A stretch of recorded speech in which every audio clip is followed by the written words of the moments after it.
Sometimes these ships appear in great altitude, coming down slowly to hover eventually over the ground in an altitude of 1.5 feet.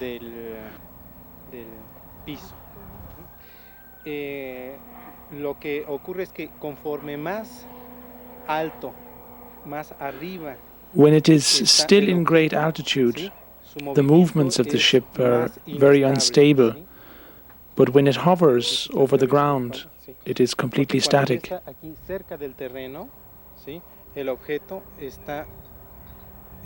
But it also happens that the ship suddenly appears right on this spot. For me, it's like a kind of magic. They come directly out of the light, slowly, part for part. Their body emerges out of this wall of light.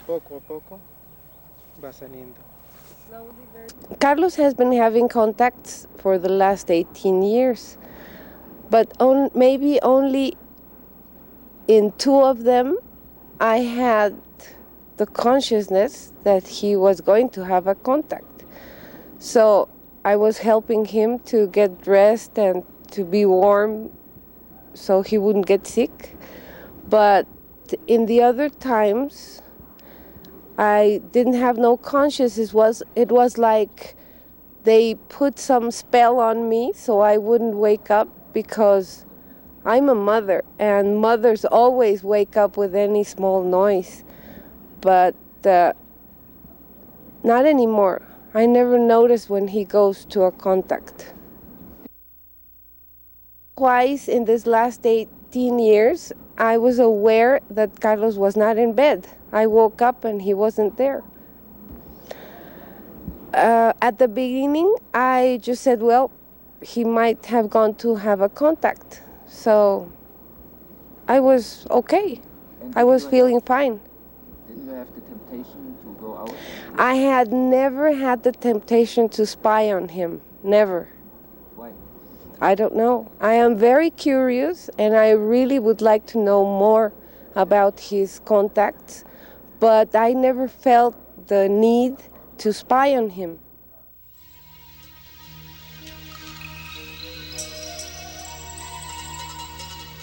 How did Carlos Diaz get involved into the subjects of UFOs? Why did he become a contactee? We wanted to learn more about his background and visited his parents and family. Yo recuerdo que sería alrededor de cuando tenía yo 7 años, cuando yo era niño. I was very little, around 7. It was at Christmas or the New Year, I'm not sure anymore. And we were coming back home from my grandmother's house. My father was carrying me and was protecting me with a blanket. I woke up in the arms of my father and looked at the sky and saw a round thing with a ring around it, going from south to north over the city, Mexico City. Un objeto circular rodeado por un anillo.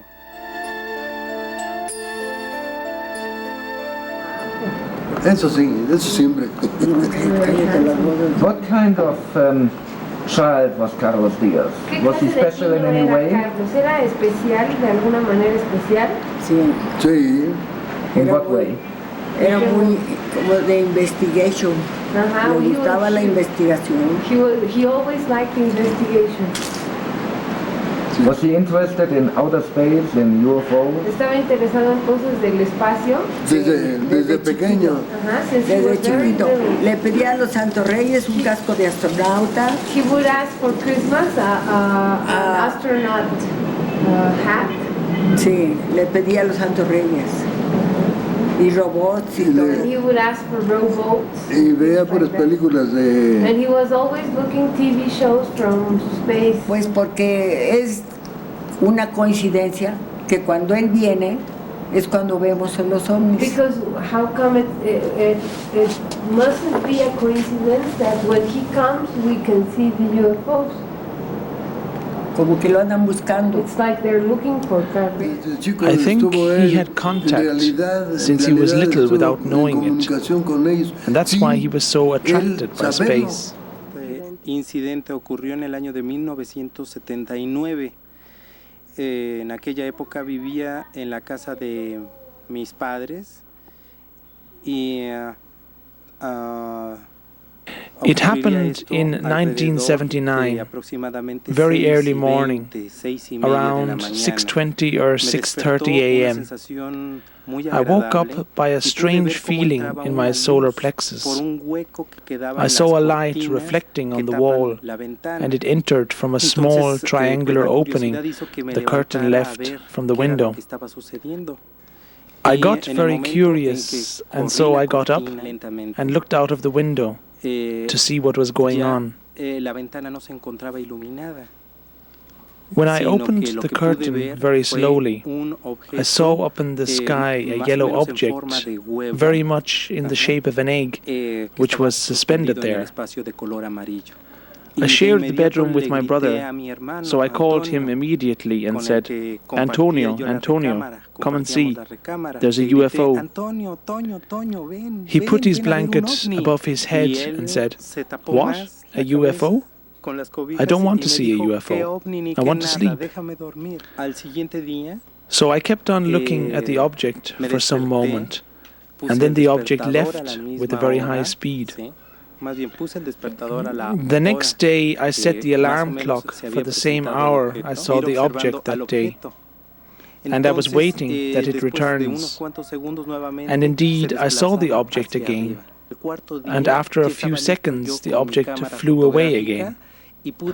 So on the fourth day I had my camera ready on a tripod with a cord trigger. The object came from east to west over the city, and I was able to take a picture. I opened the shutter for 4 seconds. I was afraid it would fly away, and I captured it on film.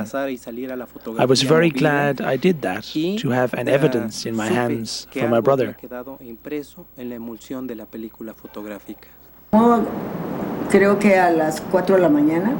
No, eran 6:30 de la mañana. 6:30, no lo vimos. Nomás estaba emocionado. We didn't see him at the real moment because it was very early in the morning, but after that he was very excited. Sorprendido. And surprised. The one who was mostly shocked was Carlos' brother, who did not believe in these objects. He was awakened by Carlos, but didn't want to get up, because he didn't believe.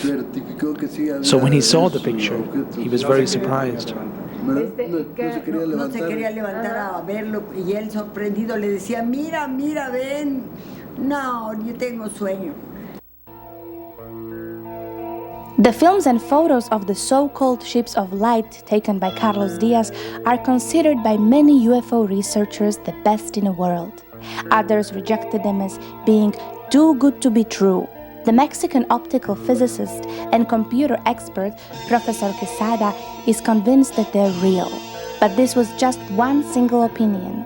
To verify the results of his analysis, we consulted leading experts in the US, Italy, and Germany.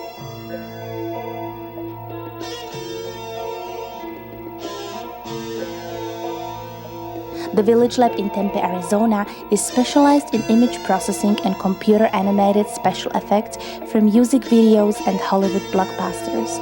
Its director, Jim Dilatoso, analyzes UFO photos for 20 years and exposed several spectacular hoaxes. Still, the Carlos Diaz pictures impressed him. So concerning the Carlos Diaz picture, here's another thing to point out of note. If this is a small object with a beam splitter and it was close to the camera, we would find that the edges of the object out here would reveal themselves to be sharp like this, not distorted like this.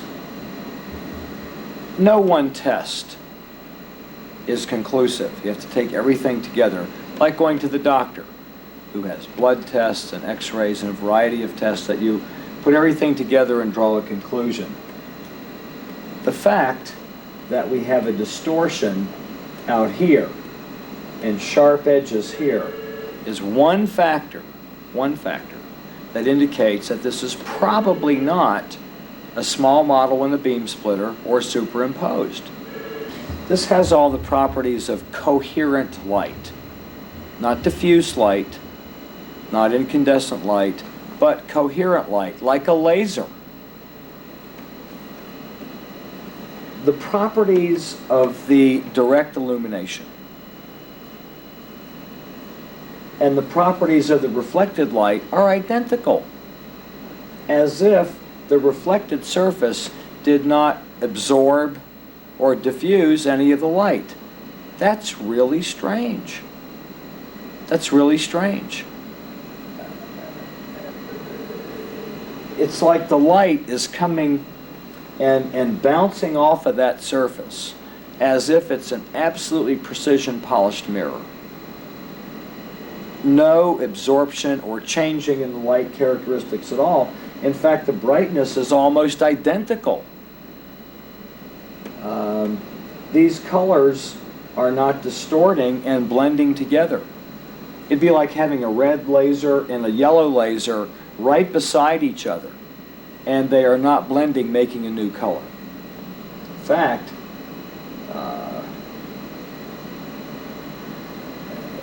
they're casting the image of this tree into the reflection here. And it is enlarging it as if this is a light source, casting a projected image of the trees like a hologram onto the surface here. If Carlos Diaz is doing this as a hoax, he's figured out some very clever methods. It's easy for someone testing pictures to go, oh, it's a fake, and he did it like this and like that. People that say it's a fake, they need to go do this. They need to figure out a way to do this and duplicate this picture. I can't figure out how it would be done with ordinary or even extraordinary tools and supplies that are around. We can use computers and test this thing forever, but there's some real basic things in optics and the characteristics of light that we don't need a computer to analyze those aspects of this. Try it yourself and see what you get. It's very unusual. I'm more interested in this picture than in most any other UFO pictures that I have seen, and it can't be easily dismissed. My conclusion at this moment is that this is an authentic picture of a very unusual phenomena, an unusual object. I don't think it's been faked. How big do you think it might be? I think this is a large object, larger than a bus or a tractor-trailer truck, 40, 50, 60 feet, because of its unusual luminance, light characteristics.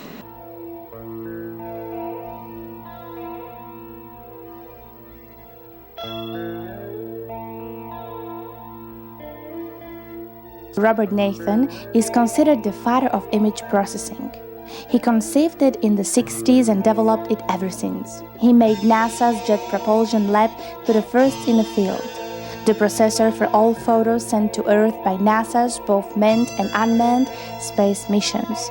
Being a skeptic regarding the existence of UFOs, Dr. Nathan was the first address for us to consult. I've been presented this image a year or so ago, and I didn't give it any particular amount of time. My concern then, as now, is that it should be easy enough to establish from the reflection off of the hood of the car the reflection of the object and also of the guardrail, that one should be able to establish the precise distance of the object. If the object is claimed to be many meters away, it looks immediately obvious that the parallax information, the change in the position of the object as seen off of the hood as compared to seen directly from the direct line of sight from the camera is inconsistent with an object that has any distance. It looks as if there is some kind of model that was placed quite close to the railing of the car, and some careful measurement will either bear that out or not. But that's a worthwhile measurement to make by somebody who wants to take the effort.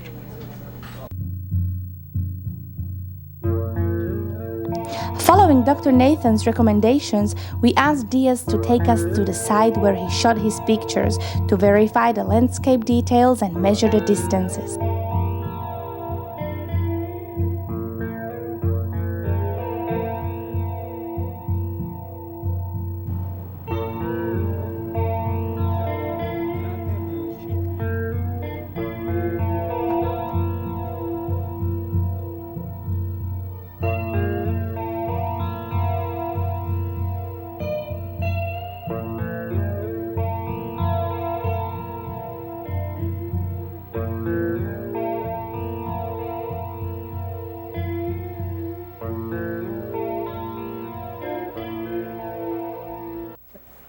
El objeto se encontraba. The object emerged beyond these trees. It was rising from the gorge and moved up little by little. Del valle y fue ascendiendo poco a poco.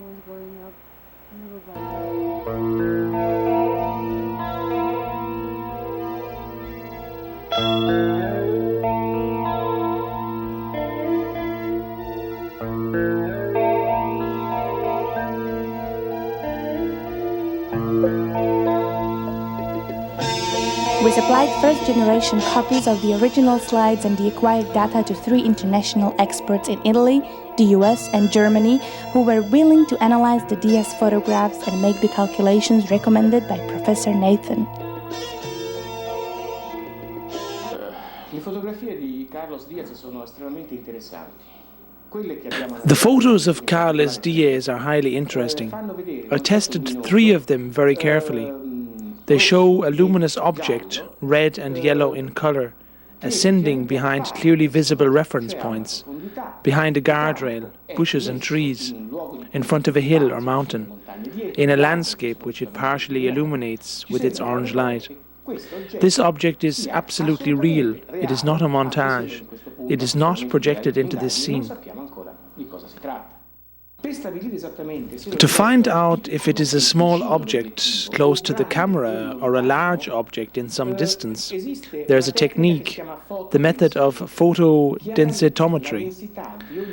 We analyze the intensity of several areas of this luminous object and compare it with reference points in the image, for example, with landscape elements. Based on this, we can state with certainty that the luminous object is located within the second level of the image, beyond the trees. In the foreground, you see the hub of the car and the guardrail, then the trees and bushes, and behind them, in some distance, we have the luminous object. Based on this distance, and in relation to the other objects in this image, we calculate a minimum distance of 33 feet. Most probably much more. Therefore, the object photographed by Diaz must have had a diameter of at least 60 to 90 feet. I can only say that none of us, Rolf Dieter, Klein and myself, after analyzing the picture, found any indication of any known method to fake such a picture. We detected no strings, not even when we lighted up the background. No structures of any kind indicating a montage or any kind of manipulation. The object moved within the 15th second of the exposure upwards in a certain degree, not smoothly, but rather in a jerky way. Our analysis has shown that it was not a simple, solid, metallic object, but the complete series shows the phenomena of a luminous plasma field, which was never before documented so clearly. It seems to be an object consisting of pure light, concentrated in a way that it forms a structured craft. The size must have been, according to Rolf Dieter Klein and my own analysis, about 150 feet. It must have been a very large object. My conclusion? All available data indicate the authenticity of the picture with a certainty of 99%.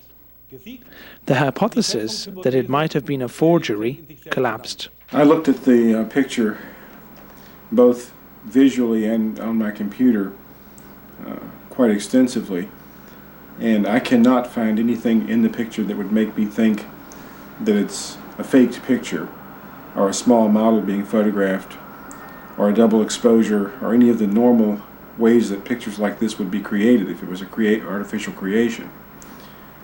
My gut feeling is that the picture is probably the real thing.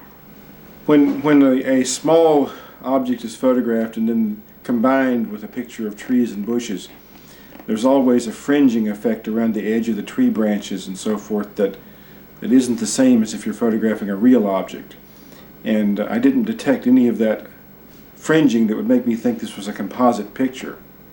The trees don't look like miniature trees. I think they're real trees behind a real road guardrail.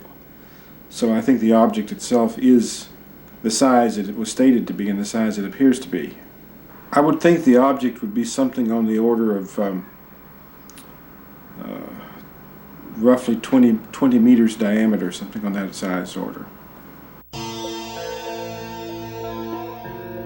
Back in Arizona, we showed Diletoso the first films taken by Carlos Diaz in 1991.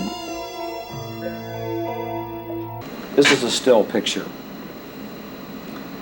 And I've looked at the video also. Like the still pictures, upon first viewing of the video, it looks very suspicious. It looks like an object suspended on a pendulum and moving. But upon more careful examination, the object is moving slowly. Momentum and mass movement around a pendulum would have it moving in a more regular motion. My theory is, having seen other photographs and video of UFOs flying and moving, is that they tether themselves somehow in our atmosphere relative to the surface of the planet and the magnetic fields of the Earth. Much like a boat with an anchor, that boat would be moving around a center point of an anchor. They look like they're moving around a pendulum because they are. But not because it's fake, but because it's real. We found the same wobbling movement of the craft filmed by Carlos Diaz in several other authentic UFO films, including those taken by astronauts of the Space Shuttle in 1991 in the Earth orbit.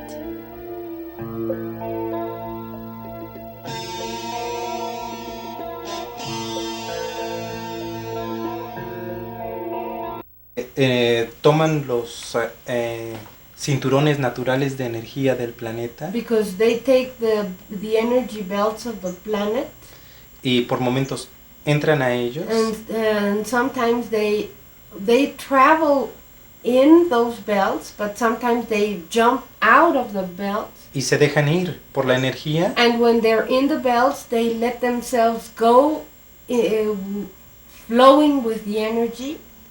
Y si quieren ellos mantenerse en ese lugar, and if they want to maintain themselves in one certain place, están actuando un poco en contra del cinturón de energía, del fluir natural de la energía. Flow of the energy of the belt. Entonces por eso se ve so this is why los brincos que hacen. How they jump.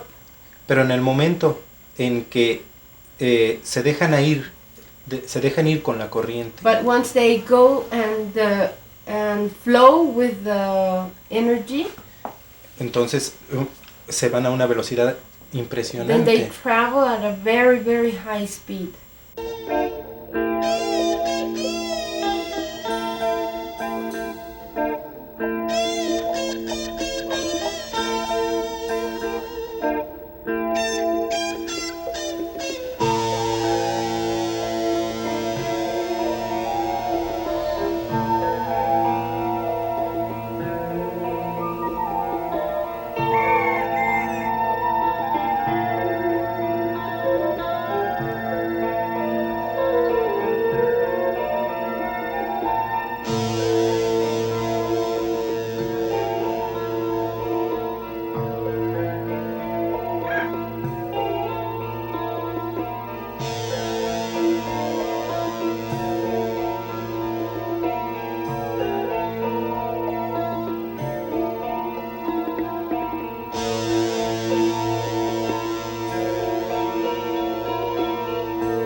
But when we brought in the new films Diaz took in 1995, Diletoso was rather skeptic. Tested the pictures in the early 90s and looked at still pictures in analyzing the edges, as I've done in blocking out the squares on this image. The properties indicated to me, because of the depth of field, that it was probably a large object. Now, it's years later and I'm looking at video, motion video. Couple of things that I'm suspicious of are the ways that it moves. Now, optically, the edges make sense that is probably a large object. Probably a large object. At different opportunities during my encounters, I experienced how a beam of light shot out of the craft. This beam of light has the purpose to bring insects, plants, pollen, small and bigger animals aboard the ship. And sometimes we too, my friend and I, were brought aboard by such a ray. This beam directly forms and emerges from the ship and consists of the same light or energy as the ship itself. Doesn't exactly look like a large object when it's zoomed on by the properties of the edges. There are some confusing and disorienting things about it. The ray of light that comes down, when we look at it frame by frame, the light on the ray comes on and goes off in the same way. It's darker at the top than it is at the bottom. In the first frame of the 7 frames that the light is on, 14 fields. And it goes off the same way, with the top being darker than the bottom. See, this is the top, and this is darker, the luminosity is darker than the bottom. And it comes on that way, and it goes off that way. I found in each incident where the light comes on that at this spot, this one, this one, this one, we have a little mark, a little pock mark that looks like, if it's a fluorescent painted stick, maybe it's a little bubble that was on the paint. When the object moves, it tends to wobble, like maybe it's connected to this ray as the stick.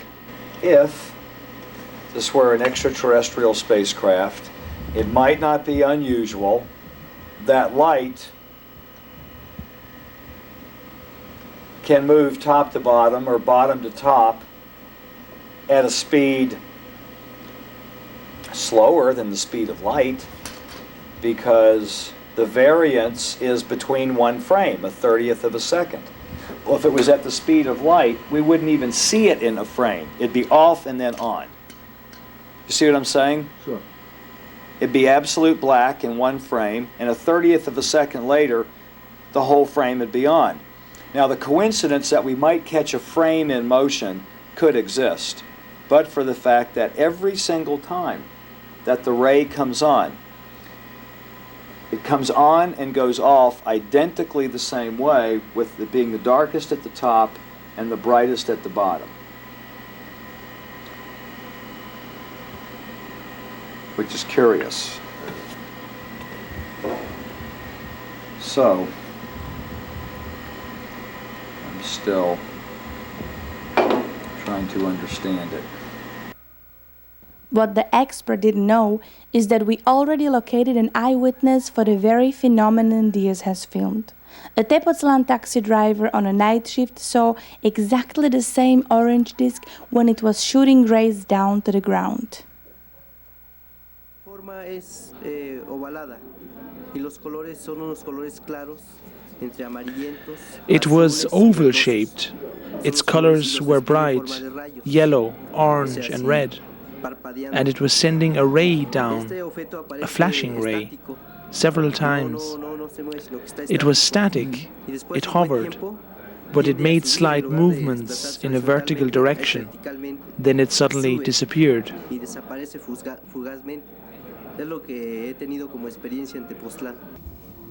Anyway, we were still skeptical about the new footage, but since one of the films contained clear foreground data, it was easy to find out if it was filmed in the real nature or on a tabletop with the use of a miniature tree.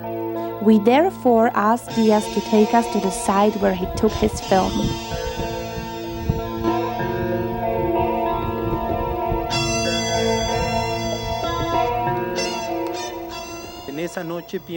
In this night, I came here at about 3 a.m. when the ship first hovered right here on this side, before it flew over the tree to come down on the other side. I set up my tripod, fixed the camera on top of it, and began to shoot, when the object started to move up and down behind the tree. In order to get the best possible close-up, I zoomed in several times. This is how I shot the footage I gave you the other day. No film which just shows a luminous object at night can ever be conclusive, unless it shows verifiable foreground data. But in this film, we have foreground data. The object is partially covered by the branches of a tree. Is it a large tree? We asked Carlos Diaz to take us to the site where he claimed he shot the film. We measured the diameter of the tree, the distance from the camera, we compared the zoom range of the camera, and we shot a lot of comparative footage from the same perspective. In our studio, using false colors to enhance the image, we were able to uncover details on the film not visible when you just view it. We have the same shape of the tree, the same right angle between the trunk and the branches, the same extended branches on the right side, and a second round tree or bush right in front of it. Although we were there years later, this is enough correlation to say it was the same tree in the same perspective. Any possibility of a montage or blue box effect? No. There's a direct interaction between the object and the tree. The tree vibrates, obviously touched by the energy field of the craft. And the glow of the craft slightly illuminates both the tree and the bush. This footage is real.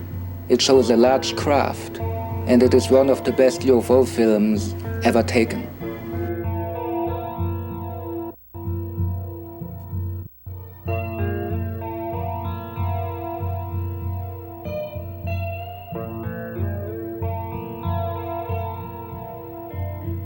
Caso para toda la investigación.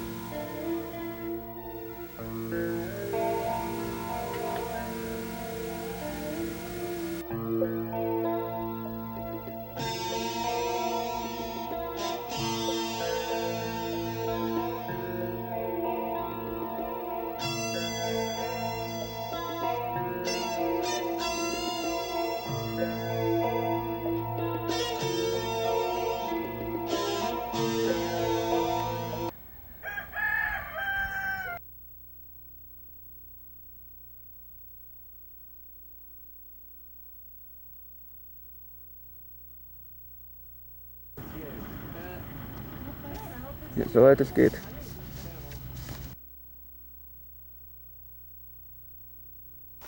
Stop!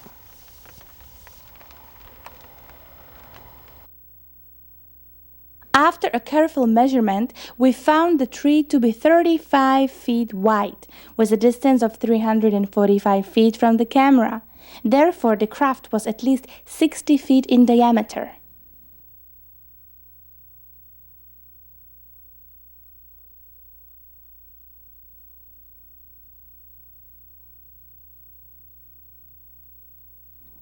But aren't the Carlos Diaz UFOs unique, never before seen anywhere on Earth? No, they aren't.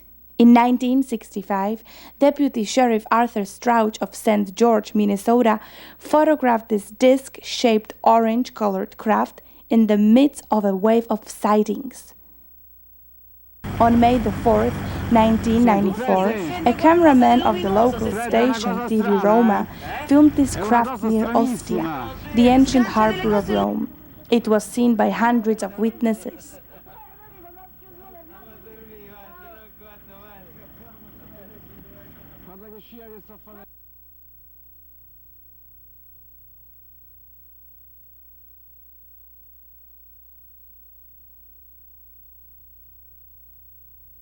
In the enlargement, the same details are visible as on the Diaz films. Furthermore, little bolts of light are obviously dropped from the main craft, the same type of luminous spheres as they are regularly seen over Tepoztlán.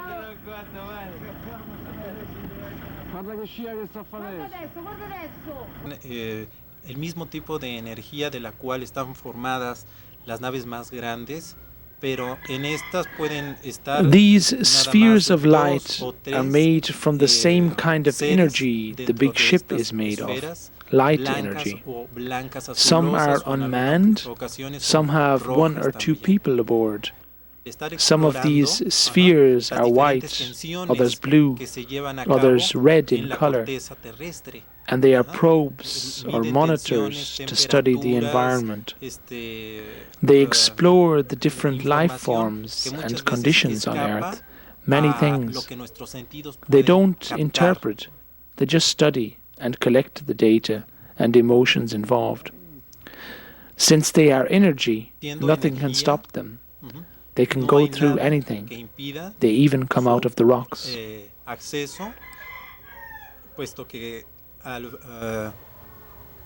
Ahora sí, siendo energía, no hay nada que los pueda detener. Another film was taken on August 23rd, 1994, by Daryl Spence in Mansfield, England. Again, it shows an orange-reddish disc which suddenly lights up, just as in one of the Diaz films.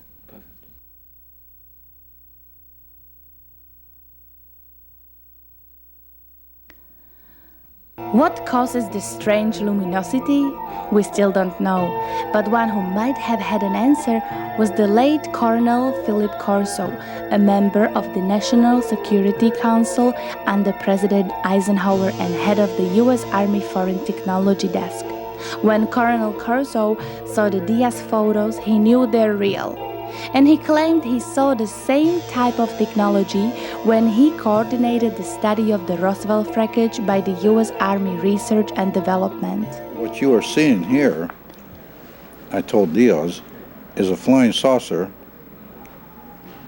with his energy, propulsion energy on and going someplace. Either it's going or coming or accelerating. I don't know, because all you have here is a flat surface. So this thing is moving when it's like this, because the energy is on. And he was very pleased to hear this, because I told him the mistake that we have made. We built a type of flying saucers, but they would never fly most of the time, because they made the mistake of not realizing that the extraterrestrial is part of the flying saucer and part of the system himself. His energy guides the system. I told him that this, from our studies and our intelligence we had, these colors are part of the guidance propulsion system. So you are absolutely convinced the pictures are real? They're real. They had to be real, because He took the pictures he had him. He never knew what this. Well, he couldn't know an explanation like this. The explanation had to come from something like I was in, research and development, knowing about what they were, knowing what the guidance system was, knowing the type of propulsion systems, and knowing what was in space. Otherwise, a nice fellow like Diaz would have never known this. He had to be saved maybe on the level that I was on. So when I told him this, he was really pleased and happy. Because I told the boy, well, you did an honest job, you were an honest man, but more likely you have been attacked by debunkers saying, oh, you don't know what you're doing. But you had something real here and never knew it. But it had to come from somebody that knew. So immediately when I saw it, I told Diaz what it was and explained it to him. The renowned physicist Professor Dr. August Mason worked for the Belgian Royal Air Force and taught at the Catholic University of Louvain. After he learned about the Diaz pictures and studied them, he was as stunned as Colonel Corso.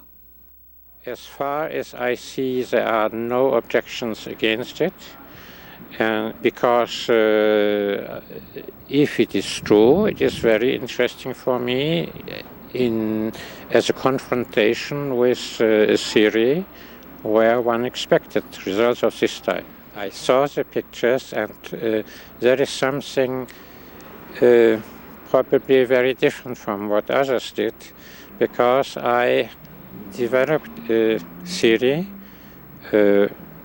for the propulsion of classical objects. Classical objects are actually symmetric objects. And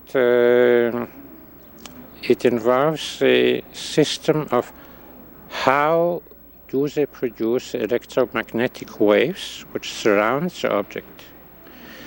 And this is a very interesting subject, and I'm happy to see that one of the predictions of the theory, which is that you should be able to create, or they should be able to create, standing waves with certain modes where at certain regularly distributed places you have a higher intensity, thus you could eventually ionize differently.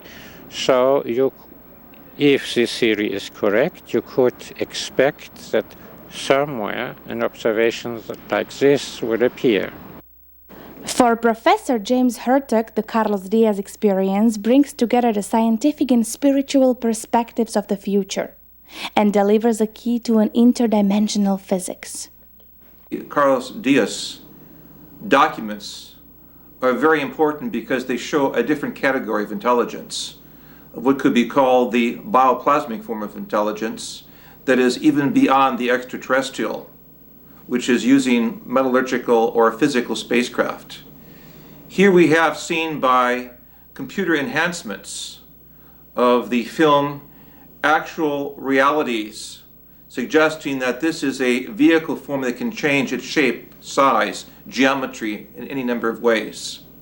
It comes close to what is called in the ancient documents of the prophets of the Western civilization, the Merkaba, or the vehicle of light. In short, we are seeing in the Carlos Diaz material a whole new category of the UFO experience. We are going beyond the extraterrestrial into what could be called the ultra-terrestrial intelligence that is existing in a pure energy state.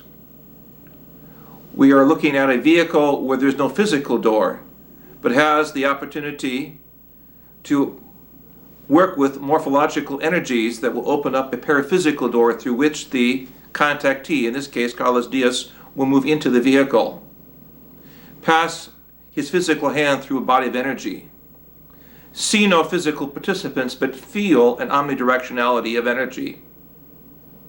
This case merits more study because it signals a graduation of ufology into another category, that of the ultra-terrestrial beings of intelligence, and will open a door to a whole new physics that will accept the possibility that there is a life so advanced that exists in a pure energy form, capable of manifesting itself through superluminal light without a physical form.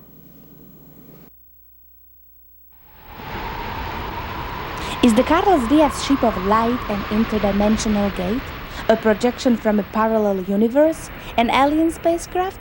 Why does it appear so frequently over the village of Tepoztlan? Is there any connection to the ancient cultures of Central America? Only the experience of a simple young man from Mexico might be the answer to all these questions. La primera vez que él me invitó conscientemente a entrar a una nave, vi cómo él se metía a esta neblina de luz. The first time he invited me to go consciously into a ship, I saw my friend getting in first. He went through this fog-like light. When more than half of his body was inside of the light, his body got sucked into the object. So what I did first is that I put one hand into the light to feel, and to my surprise, it went through the light, and inside I felt a nice temperature. When I took my hand out, I was very relieved to see it was still in one piece. So that gave me the confidence to walk in, and when I had my body halfway inside the object, I was sucked into it too. But once you are into it, there is nothing you can see. You just see yellow light all over. You don't feel your toes, you don't feel the floor, but the sensation is very peculiar, because you feel very peaceful with a lot of love within you. Lo que habíamos hecho era salir del objeto, salir de esa gran nave. Y me di cuenta que estábamos en el interior de una gran Once, when I came out of the yellow light, I realized I was not at the same place, but I was in a big cave. It had stalactites and stalagmites, and between them I saw several sculptures and ornaments, which were of the art of the Maya culture. This big cave was the place where the ship hovered, and there was a kind of path we walked through, and we came to another cave, and I saw there many people who were very kind to me and greeted me, very nice people. But the particular thing about this cave was that there were 7 egg-like spheres of yellow light. After we got to this place, my friend stuck his hand into one of the eggs and took out a small bowl of light, also yellow, and said that this little bowl could project a ray that would touch my 7th vertebrae in the middle of the spine, and it would take all the information which is in my neurons.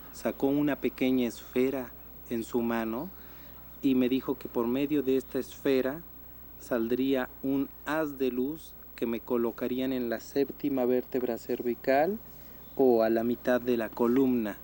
Si yo lo permitía así, tomarían información de todo lo que tuviera yo almacenado en mis neuronas. Después de eso, once I was there in this place, he invited me to go into one of those spheres of light, or eggs of light. When I did so, I realized that all the yellow color changed, and it was not yellow anymore, but it was a scene of a forest from the air. It was like if I was flying. And then I saw on each of my sides a wing, the wing of an eagle, and I realized that what I was looking at was the information from an eagle, his memories, that they had stored into this egg of light. Que me permitía ver el bosque desde el aire.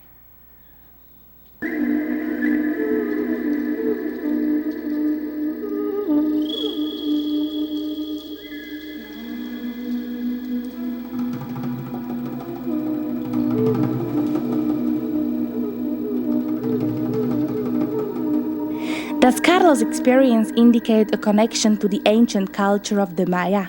one of the oldest and most mysterious civilizations on the American continent. The Maya were famous for their advanced astronomy, their precise calendar, their mathematics, which were superior to those of contemporary Europe, but also for the splendor and magic of their art and their mighty temple cities in the middle of the jungle. Today, we are still fascinated by the mysteries of this culture, and archaeology had yet failed to uncover its ultimate secrets.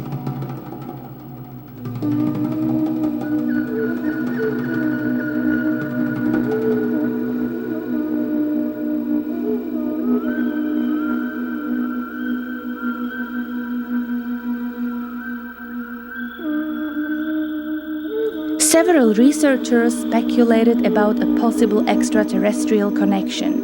Indeed, the Mayan mythology mentions that sons and elders of the stars teach their people in ancient times and speaks of 400 young men who visited Earth and later returned to the Pleiades. Once a Mexican investigator and journalist, my good friend Jaime Musan, asked me to ask them where they come from. So when I was with one of them the next time, we were walking near Mexticla. I asked him, "Where are you from?" And he smiled at me and said, "Look, Carlos, I can give you the name of any star, any constellation, any galaxy. But what would this tell you? As far as you've gotten is your moon. So it makes no sense if I tell you where we come from, since you can't go there and verify." For me, this answer was enough, even though, when I was with them, I once heard them to mention a star named Maya, and when I looked into an astronomy book, I found out that there is, in the constellation of the Pleiades, a star named Maya. Maybe this is where they come from, but I really don't know.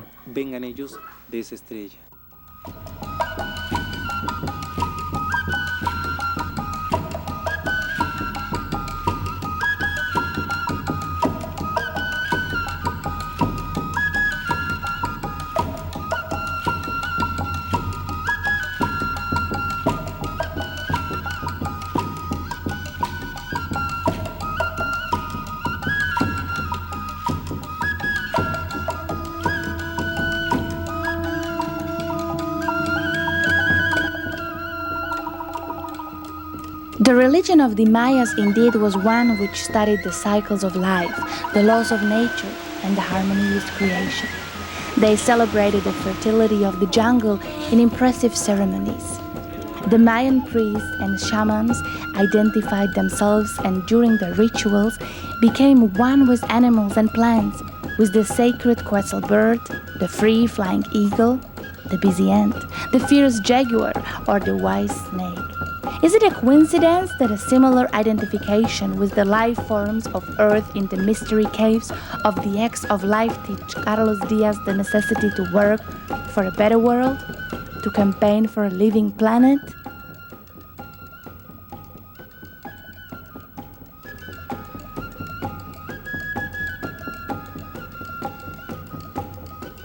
Después de eso, salí de la esfera o de este huevo de luz y pude entender que ellos han almacenado en estas esferas de luz muchísima información, no nada más de seres humanos, sino creo que de After entering these spheres or eggs of life, I understood that they store a great wealth of information in them, not just about human beings, but about all forms, all manifestations of life.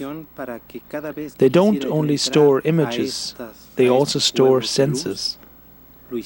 When you are there, you feel like an eagle, like a bird.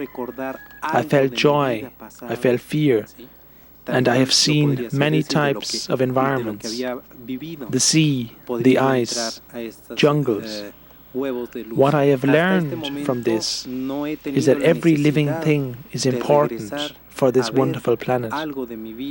They also offered to show me what they have stored about the past of my own life, but I didn't want to know, because what I want to do is to go forward and to try to act with all the things I have learned to live this experience. I had experienced that there is a wonderful interaction between all living things, but this interaction went out of control. Every individual, every species is an important part of this interaction. This is the reason why I want to share all this with the whole world, to invite the people to act in order to save the earth, to make it a true paradise for all living creatures, and to inherit our future generations a living planet. Mi experiencia, el tratar de invitar a cuantas personas quieran escuchar que tenemos la posibilidad de seguir haciendo de este nuestro maravilloso hogar, el planeta Tierra, un paraíso. Creo que es importante que les heredemos a las generaciones futuras, como lo he dicho infinidad de veces, un planeta vivo, ¿sí? Un planeta bello.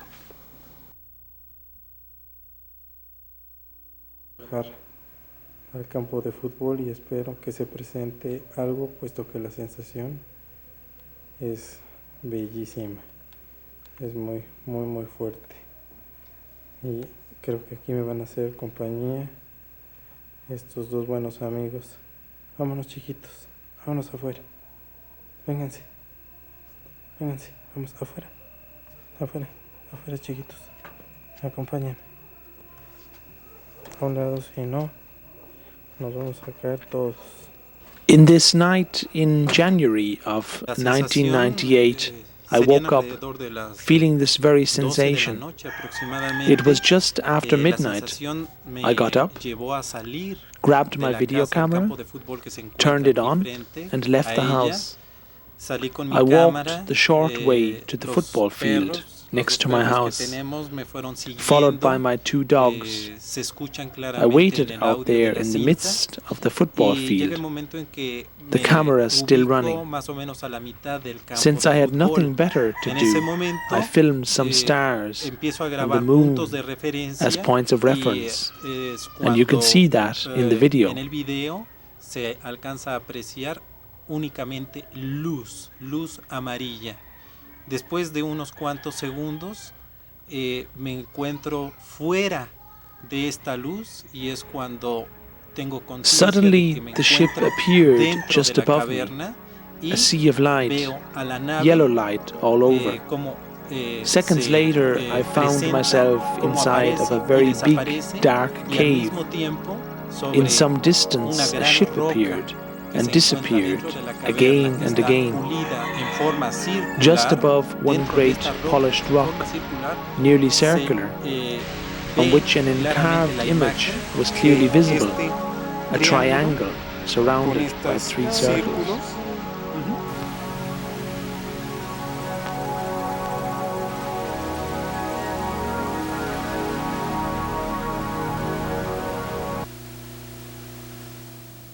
A sign? The same symbol appeared in July 1991 in a wheat field near Barbury Castle, England. Its origin, like those of others of the mysterious crop circles, was never satisfactorily explained. The triangle means the interaction between soul, body and mind, the harmony that should exist between these three states of a living being. And the small circles in every corner of the triangle mean the simple ring stands for nature, the circle of life. The one which looks like a wheel stands for movement. And the third one, the spiral, for the evolution of the consciousness of humanity, which in every mind grows like a spiral, and it altogether moves into a higher state. It was meant to teach me exactly what I felt. This is how my experience takes place. They don't talk to me much. They make me feel things and be aware of things. And that's how I've been learning.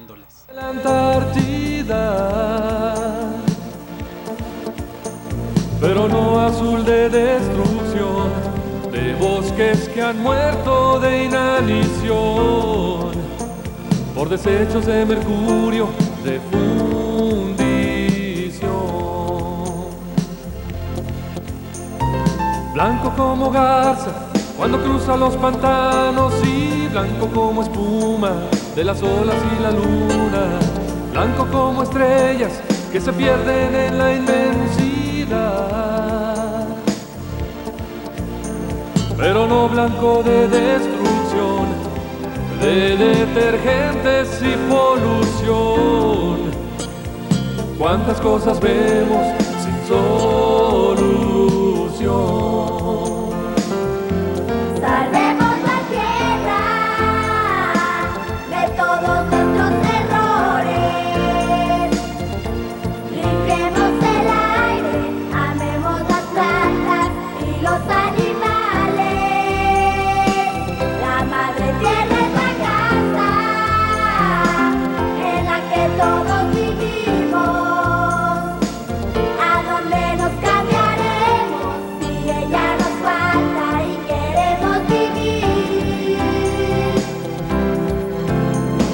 Verde como loros que en el cielo se despliegan y verde como selvas de lagunas y reservas, verde de delfines que jugando van cubriendo el mar, pero no verde de destrucción, de colorantes y combustión, de seres extintos por ambición. Salvemos la tierra de todos nuestros errores. Limpiemos el aire, amemos las plantas y los animales.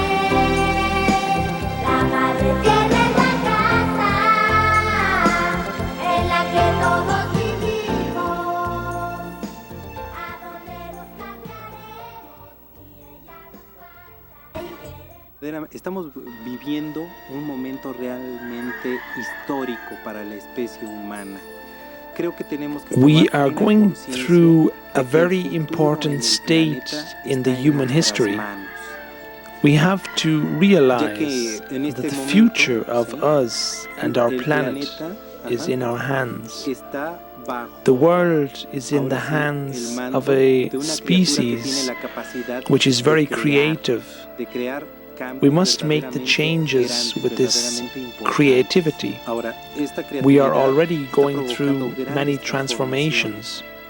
transformaciones This han sido, en creativity muchos sentidos, does the transformations, verdaderamente positivas, but these pero en transformations otras, can be positive desgraciadamente, or they can be están negative. actuando en contra And the de la negative vitalidad de ones nuestro are those propio which are hogar. Y destroying creo que en el nature, momento en que the vitality ponemos of the en una planet. balanza las dos partes de la creatividad del hombre, nos daremos cuenta que está dominando más aquella que está acabando con la vitalidad del planeta. If we don't Al dar a conocer put into esta balance the experiencia, positive es and the el de negative things invitar which we are doing with a our todas own aquellas creativity, personas que quieran the negative escuchar, side que will get quieran more and more ver, powerful que quieran and sentir destroy life on earth. lo maravilloso que es estar vivos y la maravillosa posibilidad que tenemos de actuar para poder seguir haciendo de este planeta un planeta vivo. Creo que My intention in sharing this with you all is to invite people to act so we can keep working for life. I want to invite the people who want to listen, who want to see, who want to do something about it, to work for life on earth so we can keep this earth alive. I don't share my experiences with the world to convince people of the existence of extraterrestrial life.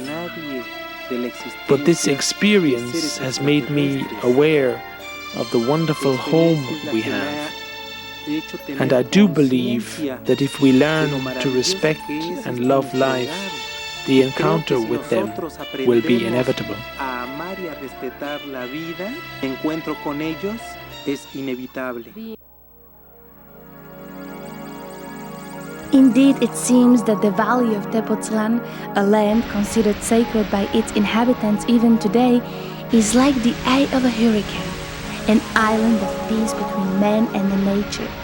Therefore, it doesn't really surprise that it also became a cosmic enclave, an outpost of those who ride on the oceans of the universe. It might very well be the place where contact between man and life forms from somewhere out there already happened, where they learn from us and we, maybe one day, might learn from them, a place where heaven and earth meet. They come here because here in this very small place, Tepoztlan, are 7 energy belts that cross here. And they use these energy belts to travel like we are using highways. That's why we have so many UFO sightings here. Therefore, it is so familiar to the people in Tepoztlan to see these objects, because they have been here since a long time ago, and for generations people in this place have seen UFOs over the hills. It's a very magical place. It's very spiritual, it's very beautiful. It has traditions of strong contact with the Aztec gods. It's kind of a spiritual cutting-edge place in the New Age community in Mexico, and there's a political element here, a kind of expression of not wanting to contaminate their environment with resorts, golf courses. To avoid that, there's this kind of consciousness that they have something sacred here and that they don't want to have undermined. So it's an unusual place, and it seems somehow fitting that a man like Carlos should emerge in a place like this. Besides that, it is also because we don't have a great air force. There is no way we can bother them. So they are safe here. They can operate here, undisturbed, because of the great freedom in Mexico. I do think there already is an open contact. If the contact is not being done or signed by politicians, it doesn't mean there is no open contact. They do live amongst us, and they are here since hundreds and thousands of years. They are here trying to understand why we act the way we do.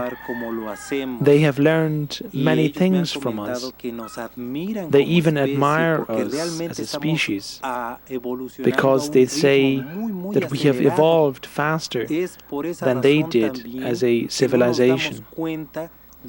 But because of this hurry in our evolution, we do not really realize the damage we are doing to our planet in order to have more technology.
The activity of the volcanoes in Mexico and elsewhere in the world is just an answer to the aggression we are directing against the planet.